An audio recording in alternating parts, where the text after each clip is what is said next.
Bismillahirrahmanirrahim. Salam, hörmətli izləyicilər. Hər vaxtınız xeyirli, uğurlu olsun. Şübhələrə cavab verilişimizdə bir şübhə haqqında danışacağıq. O şübhə də bundan ibarətdir ki, bəzən Quran-ı Kərimdə bu sözü Peyğəmbərimizin savadsız olduğu mənasında qeyd eləyirlər. Ummi kəlməsi ki, Quran-ı Kərimdə gəlib, Peyğəmbərimiz bilirik ki, dərs oxumayıb, belə deyək, əlinə hansısa bir kitab almayıb, qələm tutmayıb və ümumiyyətlə Peyğəmbərimiz kimdənsə hansısa bir təhsil almayıb. Peyğəmbərimizin müəllimi, ustadı olmayıb. Ona görə də Peyğəmbərə ummi deyirlər. Amma bir çox insanlar bunu elə başa düşürlər ki, Peyğəmbərin ummi olması, yəni savadsız olması. Yəni kitab dəftərlə məşğul olmayıb, elm oxumayıb, təhsil almayıb, ustad müəllimi olmayıb. Ona görə də Peyğəmbər savadsızdır və Quran da elə ummi deyir onun adına.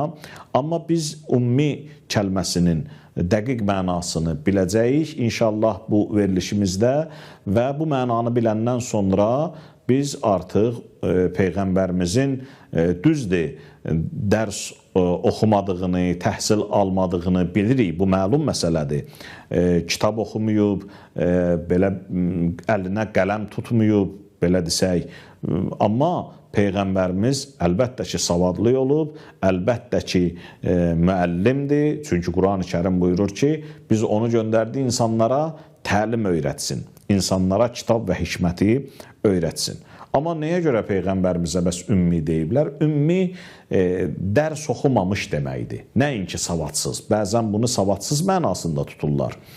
Amma savadsız olmaq başqa şeydir.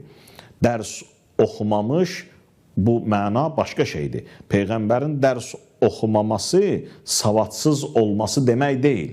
Və bu kəlməni də savadsız kimi tərcümə etmək düzgün deyil. Sadəcə dərs oxumayıb. Və Quran-ı Kərim də Ənkəbut surəsinin 48-ci ayəsində bu məsələyə işarə eləyir. Məsələn, buyurur ki, Və ma kuntə tətlu min qablihi min kitabin. Sən qabaqcadan hansısa bir kitab oxumamısan. Və la təxuttuhu biyəminikə. Əlinlə nəsə bir şey yazmamısan. İzəllər tabəl mubtilun. Çünki düşmənlər istəyirlər sənin sözlərini batilə çıxartsınlar. Bu nəyə görə Peyğəmbərimiz barəsində bu cür deyib? Bilirik ki, Peyğəmbərimiz 40 yaşında Peyğəmbərliyə çatıb. Və 40 yaşına qədər də Peyğəmbər bu ayənin dediyinə görə, ümumiyyətlə tarixi mənbələr xəbər verdiyinə görə əlinə qələm almayıb, kitab oxumayıb, təhsil görməyib, müəllim görməyib. Bu o demək deyil ki, Peyğəmbər savadsız olub. Bu o deməkdir ki, Allah Taala iradəsi, istəyi bu olub ki, Peyğəmbəri 40 yaşına qədər kitab dəftərdən aralı tutsun. Çünki 40 yaşından sonra ona kitab veriləndə, xəlqə, cəmaata o moizə eləyəndə deməsinlər ki, Peyğəmbər indiyə qədər oxuduqlarını insanlara çatdırır. Çünki batil əhli bəhanə eləyib Peyğəmbərə iman gətirməyəcəklər.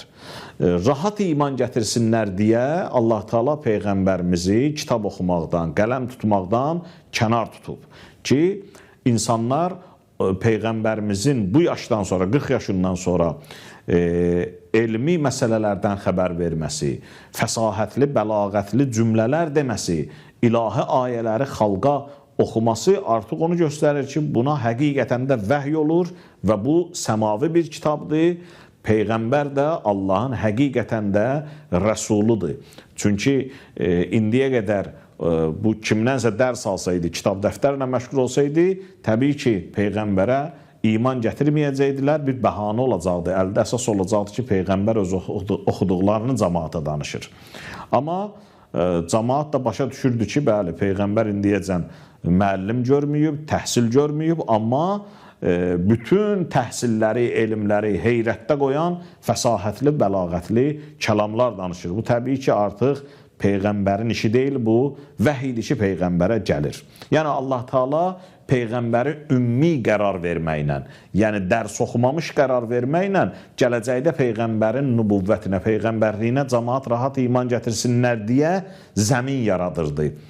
Peyğəmbərin kitab və dəftərlə məşğul olmaması. Amma nəyə görə ümmi deyiblər? Dediyimiz kimi, ümmi nəinki savadsız, əksinə dərs oxumamış. Ümmi kəlməsindən ana mənasında ki, bir deməli fikir bundan ibarətdir. Bilirik ki, ümmi ərəb dilində ana deməkdir. Ümmi bir növ anadan təzə dünyaya gəlmiş mənasındadır. Yəni, necə dünyaya gələn uşaq bir növ anadan təzə dünyaya gəlib, ümmidir, yəni heç nə bilmir. Çünki kitab dəftərlə də məşğul olmayıb, elm təhsillə də məşğul olmayıb.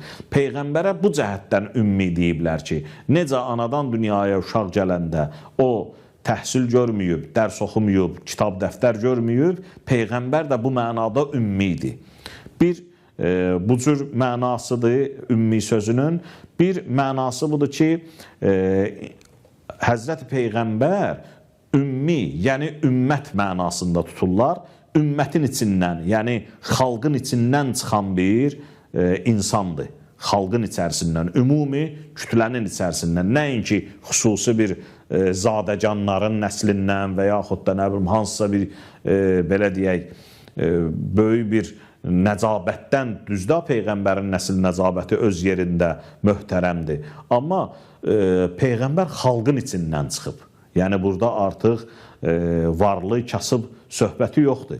Peyğəmbər xalqın içindən, ümmətin içindən çıxdığı üçün ona ümmi deyiblər. Bir mənada, üçüncü mənada budur ki, Peyğəmbər ona görə ümmi deyiblər ki, Məkkənin bir adı Ümmül Quradır ki, məsələn, Peyğəmbər Məkki idi həm də, yəni Məkkəlidir. Eyni zamanda da ümmi deyiblər, yəni Ümmü Quralıdır ki, Kəbənin, Məkkənin bir adı Ümmül Quradır. Ümmül Qura, yəni bütün şəhərlərin, kətlərin anası. Ona görə də Peyğəmbərə ümmi deyiblər, yəni Məkkənin bir adı Ümmül Qura olduğu üçün. Amma əsas burada birinci fikirdir ki, Peyğəmbər ümmidir, yəni dərs oxumayıb, necə anadan uşaq təzə dünyaya gələndə dərs oxumamış olur, Peyğəmbər də həmçinin. Və sonradan Peyğəmbər Peyğəmbərliyə çatandan sonra əvvəldə dediyimiz kimi insanlar Peyğəmbərə rahat iman gətirirdilər ki, Peyğəmbərin bu kəlamları, bəli, Allahın kəlamıdır. Amma əfsuslar olsun ki, günü bu günümüzdə də bəzi insanlar Qur'an-ı Kərimi, ayələri yenə də Peyğəmbərin və yaxud da Ərəbistan yarımadasının beyninin, zehninin məhsulu hesab eləyirlər. Amma Qur'an-ı Kərim özü buyurur ki, mən Allahın sözüyəm, Allahın kəlmələriyəm, bu bir vəhidir, Peyğəmbər də özündən heç nə deməzdi və ma yantiqu anil hava in huwa illa vahyun yuha, özündən heç nə deməzdi, Peyğəmbər nə deyərdisə vəhyə əsaslanıb deyərdi. Təəssüflər olsun ki, bu günümüzdə də belə insanlar var və hələ də Qur'anın həqiqətini, Qur'anın əzəmətini başa düşmürlər və düşünürlər ki, Qur'an Peyğəmbərin zehninin məhsuludur. Xeyr, Qur'an-ı Kərim Allahın sözüdür, ilahi bir kitabdır və bütün cümlələri, sözləri Allah tərəfindən Peyğəmbərin dili ilə insanlara çatdırılmış bir kitabdır ki, onun fəsahətindən, bəlağətindən, onun elminin dərinliyindən, hikmətinin dərinliyindən də bunları başa düşmək olur və bu günümüzdə də Qur'an-ı Kərim Peyğəmbərimizin həm də möcüzəsi sayılır ki, dərs oxumamış birisi necə göylərdən və yerlərdən, eyni zamanda da gələcək qeybi hadisələrdən xəbər verir və hamısı da düz olur. Bu da Peyğəmbərimizin böyüklüyündən və haqq olduğundan xəbər verən məqamlardan biridir ki, Qur'an-ı Kərim də Peyğəmbərimizin yaşayan, canlı, hal-hazırki möcüzəsi sayılır həm də. Və Qur'an-ı Kərim özü də buyurur ki, yığışın, insanlar da, cinlər də bir-birinin köməyinə gəlsin, məni kimi bir kitab gətirsin ki, bunu heç vaxtı gətirə bilməyəcəksiniz. Bu da sizin acizliyinizi göstərir. Bu da Qur'an-ı Kərimin möcüzəlik xasiyyətinin göstəricisidir. Allah bizi Qur'andan, Peyğəmbərdən dünya və axirət ayrı salmasın. Vəssalamu aleykum və rəhmətullah və bərəkatuh.